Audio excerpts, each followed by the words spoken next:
This package is from Detroit, Michigan.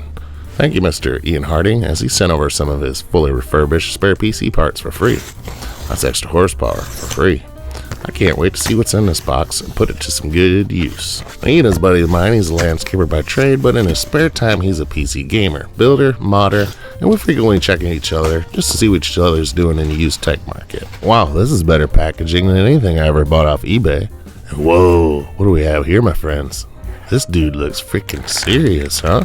This is a freaking R9 390 with 8GB of VRAM, powered by Radeon. I heard these things were beasts back in the day. Core clocks up to 1025 megahertz. Sure, you'll be pulling quite a bit of power out the wall, but hey, let's go. You can see from the side it already has fresh thermal pads, and it's a gigabyte wind force, so that means hefty cooling with dual 90mm fans. Thanks, Ian, I really appreciate the gifting of your extra parts. Wait, I think there's something else in this box. Could it be the extra power I need for such a thirsty card? Very cool, it's a 700 watt 80 plus modular OCZ power supply.